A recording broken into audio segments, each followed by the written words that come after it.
On today's Locked On Jayhawks, we're previewing the KU basketball point guard position early ahead of the years. We're about 5 weeks away from late night in the fog, so no better time like the present. We'll continue on with this weekly series throughout the years we head up closer to basketball season in the midst of football season. You are Locked On Jayhawks, your daily podcast on the Kansas Jayhawks, part of the Locked On Podcast Network, your team every day.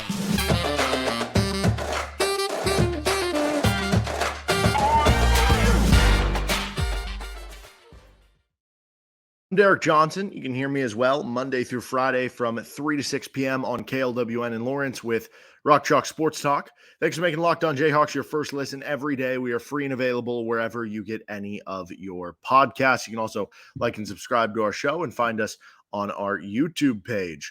It's still mostly going to be KU football talk for us throughout Locked On Jayhawks, but late night in the fog is October 6th. So that's like a month away. We're 5 Fridays away. And I'm going to be previewing the point guard, shooting guard, small forward, power forward, center position as we get closer to late night in the fog. So today we're going to be previewing an early look at the 2023 point guard position for KU basketball headed into the 23-24 season. And we'll start right there with the point guard position because this is obviously a very strong position for KU that has 3 guys that I would classify here. Now, I'm not going to get into the walk-ons necessarily, but for the scholarship players, Dajuan Harris, Arterio Morris, and Elmarko Jackson are all guys that I would classify here. Nick Timberlake, he's a 2-3. Kevin McCullough, might handle the ball or initiate a play here or there, but he's, a wing, a 3-4. Obviously, everybody else is kind of big men. Johnny Furphy's not a point guard. Jamari McDowell is somebody who, times in the games in Puerto Rico, actually, they had him maybe bringing the ball up as a 2 guard. So I guess maybe I could count him here a little bit, but I'm going to save him more for the shooting guard. So I'm just going to focus on these 3 guys today: Dajuan Harris, Arterio Morris, and Elmarko Jackson. There will be some crossover for the latter 2 of these guys in the shooting guard preview as well. But that means you have 3 options at the point guard incoming for this season. You go back last year, you had Dajuan Harris, Bobby Pettiford could play there. You could play some Joe Yesufu at the point guard spot. Yesufu was playing a little bit out of position, but he was able to do so. So this year you kind of have the same amount of bodies, but I think you feel better about the room overall. So Dajuan Harris is coming into his 5th year at the University of Kansas, but he'll still just be a junior for KU. Came in, redshirted his first year. His redshirt freshman year was the COVID year. So technically by year 3, he was a 3rd-year freshman. Last year was his 4th-year sophomore year, and that means he's a 5th-year junior this year that could still have next year as a 6th-year senior under tow, which is super exciting for KU basketball fans that, you've already gotten to know Dajuan Harris and been impressed with what he can do. He's going to have this year where you expect him to be even better, and then next year where you can expect maybe even more out of him moving forward. So with Dajuan, you're talking about a guy who put up really good numbers last season in terms of the efficiency, the assist to turnovers, averaged 9 points per game, 6.2 assists, 2.5 rebounds per game, ended up shooting really well from behind the 3-point arc. A lot of that was buoyed by a couple big games. He ended up shooting 47% from the floor, 40% from 3, only 60% on free throws. But the big number there, the 6.2 assists per game compared to just the 2 turnover per games. He was a elite defender and point of attack guy there and had really good ball handling for you. You expect all of those things this season. What do the numbers look like this year? I don't know. I've kind of said that I could see him averaging even less points per game this year, still being selective when he knows he has to go for it. But for the overall part of it, I could see him averaging, 7 points per game. I don't think it's going to be a lot lower, maybe 7 points per game. Maybe it is right around 8 again, but I could see the assists going up to, instead of 6.2, maybe it's at 7, maybe it's at 7.5, which in college basketball is a very high number. Especially when that's going to probably be to 2.5 turnovers per game, and the assist to turnover ratio is going to be really good. You expect him to play great point of attack defense, get a good number of steals, and shoot well again from 3-point range and from the field, because you are going to be more of a selective offensive player. Then you have Elmarko Jackson. Elmarko Jackson is the 5-star recruit that you had come over. From, I don't know, some places, I don't know if they have him listed as a 4-star, but anyway, near top 20 recruit. I think he was ranked 22nd in the 24/7 Sports composite. He looked, I thought, pretty good. You saw the athleticism in the trip to Puerto Rico for Elmarko Jackson, he ended up over the course of 3 games shooting 52% from the floor, which I think that's really impressive. He was 3 for 8 from downtown. You'd like to see the free throw shooting be a little better than 4 for 8, but almost 11 points per game, 3 assists per game for him in the Puerto Rico games and kind of his first games wearing a KU uniform. I was impressed with what I saw, and you also take into account that, yeah, he is a freshman. He's going to grow exponentially as the offseason goes on, as the season goes on. I'm really high on what this kid's going to be. I think he'll eventually be a first-round draft pick in the NBA, whether it's at the end of this season or the end of another season after that or 3 years down the road, whenever it is. He has the athleticism and the tools to be just that. The question just becomes, is the role going to be big enough this year? Are you going to have the impact big enough?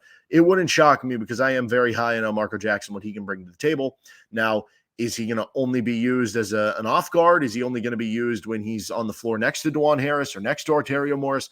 I don't know who's going to be the backup point guard. Becomes kind of interesting here, but comes in as a true freshman. Expect high things from him.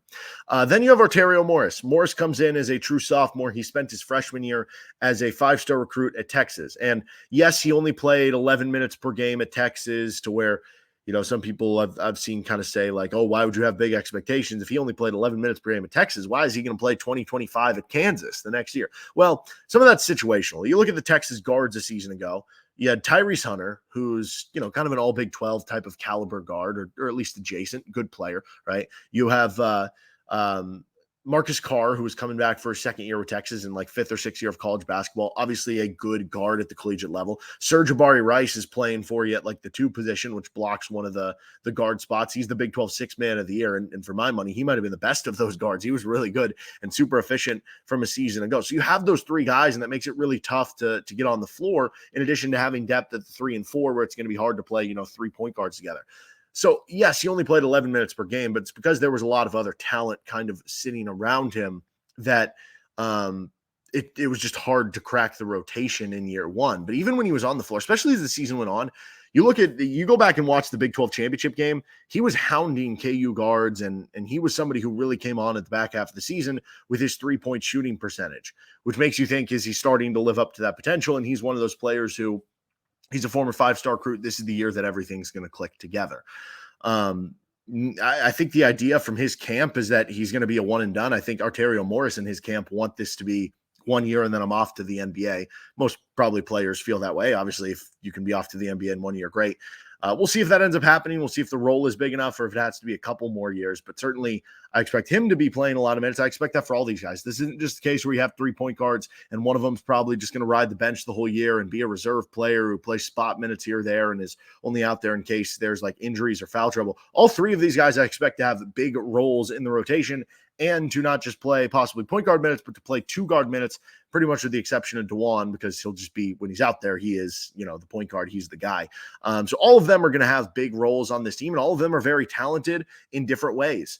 With Arterio, you get the defensive pressuring, you get the 3-point potential. With Elmarko Jackson, you get the pure athleticism. Arterio is a good athlete too, but I think Elmarko, for me, is an even better athlete and I think a better passer. With Dajuan, you get the great passing and the leadership and the calming influence on the offense, and just kind of does everything right. So you get a little bit of everything from each of those specific guys. Maybe you don't have like the Devontae Graham knockdown shooter.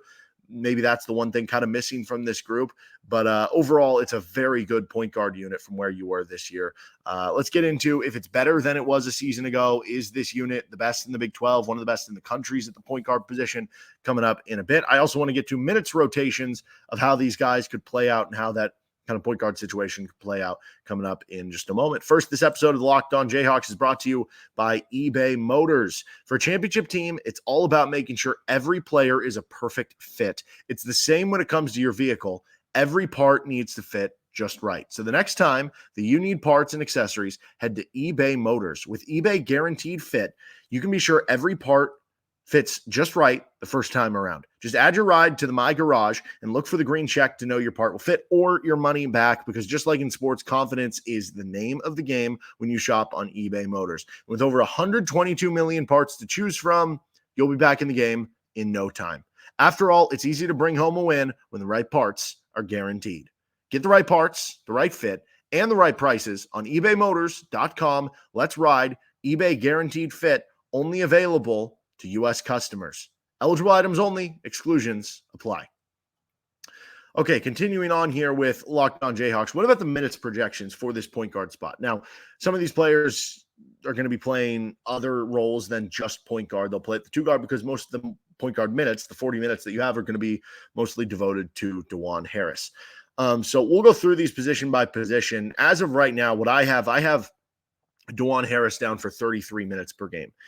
And I feel a little uncomfortably low in that regard. He averaged 34.2 minutes per game. It's very rare you see a player go down from minutes per game from one year to the next. There are a few examples where it was like Jamari Traylor or Brady Morningstar, where it went down a decent amount. There are more examples, but still not a huge number necessarily of guys who went from, maybe like 30 minutes to 29 minutes or something like that, where it's like, it's really not going down, but I guess it slightly is. But if I'm projecting 33, it would kind of be more in that ilk. Like, there are two guys that come to mind for me here. So the first of which is Dajuan Taylor, and this will be a bit of a difference here because, a little bit of a, well, I'll get into why. Dajuan Taylor in 2008, 2009, that was his freshman year, averaged 26.5 minutes per game. The next year in 2010, he averaged 23.1 minutes per game. So the minutes went down by about 3.5 per game, right? There's an example of a point guard going down in minutes per game the next year. Why it's similar is because the idea there is the same. The 9-10 team was a lot deeper and a better team than the 08-09 team. I think this year's team could be deeper than last year's team. So there's one possible reason that could happen. But the other thing that's part of that that's not the same here is that Dajuan was a little more erratic, especially early in his career, whereas Dajuan at this point is a veteran and he is a little bit more steady. So maybe those aren't similar. Here's one that is. Sherron Collins in that 2008 to 2009 season, where it was Sherron and Cole mostly that carried them to that 3-seed Big 12 title in the Sweet 16. Sherron averaged 35 minutes per game that year. The next year, that 9-10 team that ended up only losing, 2 games in the regular season and ends up getting upset by Northern Iowa, but was an unbelievable team. He averaged 33 minutes per game. So that is an example of an All-American player averaging less minutes per game because the team got so much better and deeper the following season. Maybe part of that minutes per game going down too is just you blew out so many more opponents that you get off the court late in games. So I'm kind of viewing this for Dajuan that there is so much more point guard competition and guys you want to get minutes to that I actually have it down to 33. I thought about making it 32 even to that notion, similar to the Sherron Collins one, but 33 to me feels right. Again, I wouldn't be shocked if this is 34 again, if it's 35, if it's even 36, because Bill Self loves Dajuan Harris, and he should. He's a trusted point guard. He's such a difference maker when he's out on the court for you. But because you are trying to get those other player minutes, and because you have an opportunity with other quality point guards and athletic players to give Dajuan maybe slightly more rest and to allow him to be continued a kind of defensive pest and a gnat on the floor, that he'll have even more fresh legs if he's not having to do quite as much than he was last year. That is a huge positive for Kansas. So for that reason, I had him at 33 minutes. Arterio Morris, I had at 23 minutes. And this will be easier to describe, how the minutes are allocated out and why I have this or that when this is all said and done, because, right now you have kind of blanks on, what Timberlake and this and that. It's hard to find these other guy minutes, though. I'll put it that way. You have 40 minutes to give out at the point guard spot, 40 minutes to give out at the shooting guard spot, 40 minutes to give out at the third guard spot or the wing spot. And there's a lot of other minutes that have to go around between Nick Timberlake and Kevin McCullough and then your big man at the 4 and 5 position and Johnny Furphy in there too, right? To where it does get a little bit more condensed. So Arterio Morris at 23 minutes. Wouldn't shock me if this is closer to 25, 26. Wouldn't shock me if this is closer to 20 minutes per game too. Kind of split the difference, 23 minutes per game. That's still a good role on a team, and clearly you're in the rotation as one of the top guys, and in a lot of games you're going to be finishing with the starters, even if you're not a starter, but you might be a starter to begin with. It might be him. And then I have Elmarko Jackson at 18 minutes per game, which again, like, you could convince me if he's making freshman mistakes, maybe it's closer to 15. If not, and the athleticism in there, and he's a game changer, maybe this is 22, maybe it is 25. If we are just looking specifically at the point guard spot alone, though, as part of this point guard preview, that means if we're giving 33 minutes to Dajuan, that only gives 7 minutes of the backup point guard spot to one of these two guys. So obviously I have both of them playing minutes at the 2, or maybe if there's going to be all three of them on the court at the same time, that will boost those minutes up. But that'll be an interesting race to see who wins the backup point guard spot specifically. When Dajuan's on the bench, who takes over point guard? And maybe the answer is that Arterio and Elmarko are out there on the same time whenever Dajuan is on the bench, so that you can kind of mitigate that with 2 point guards.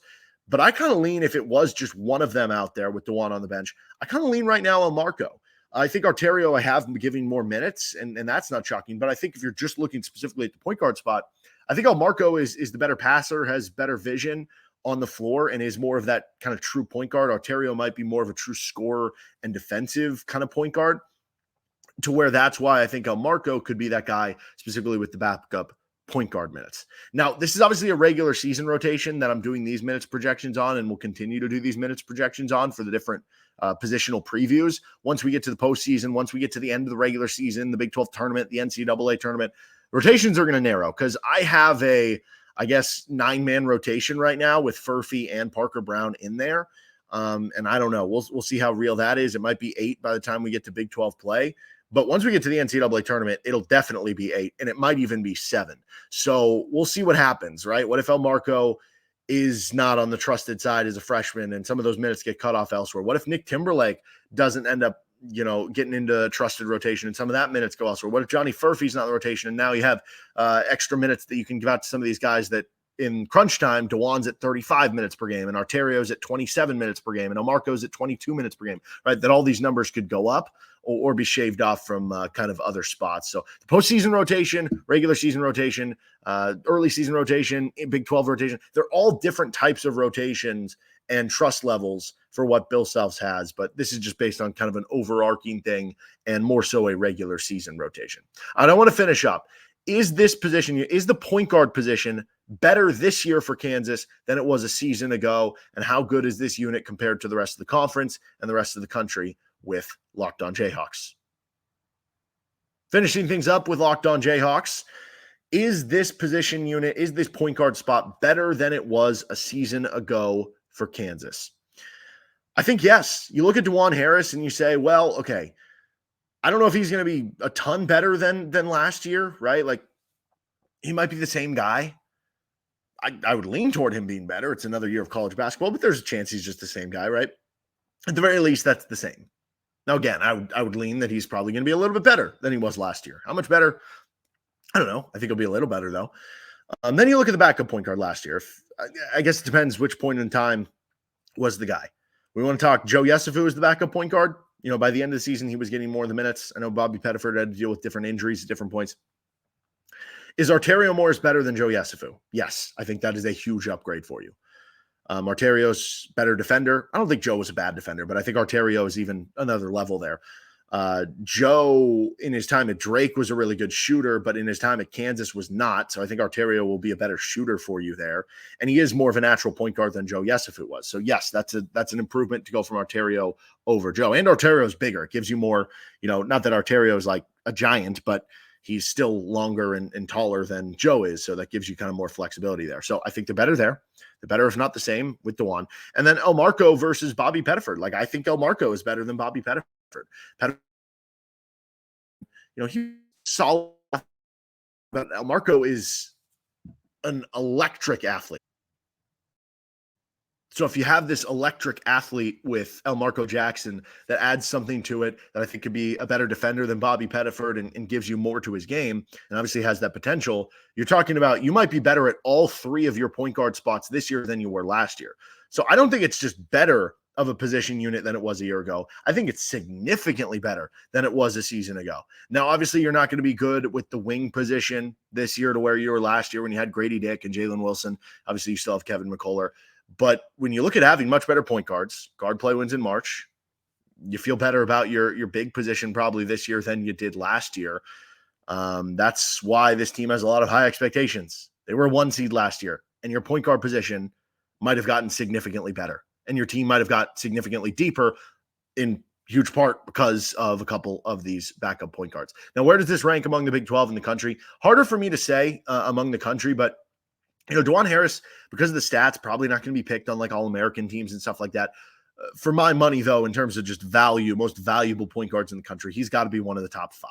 So if you have that guy, you start with that, and you have 2 possible future first-round picks with Arterio Morris and Elmarko Jackson, this has to be one of the best units in the country. Elsewhere around the Big 12, Baylor has the Ray J. Dennis kid from Toledo. They've got some good recruits coming in. They'll have a good team to watch there. Texas has Max Asmus and Tyrese Hunter at the guard position, so they'll have a good guard position. Kansas State has Tyler Perry, who I think is going to have an outstanding season for them. Houston has a bunch of good guards with LJ Cryer in there. And I'm blanking on the other kid's name, who's Jabal Shed. There we go. He's awesome. So there are a lot of really good guard teams in the Big 12, but I think you go toe to toe with just about any of them and feel good night in, night out that at the very least you're going to be just as good as the team on the other side, if not better, from that position unit. That'll do it for this episode of Locked On Jayhawks. Please leave a positive review if your podcast platform allows it, or hit the like button if you're watching on YouTube. You can find us anywhere you get any of your podcasts, or on our YouTube page where you can like and subscribe to the show. I'm Derek Johnson. You can catch me as well on Rock Chalk Sports Talk. We'll see you next time with another edition of Locked On Jayhawks.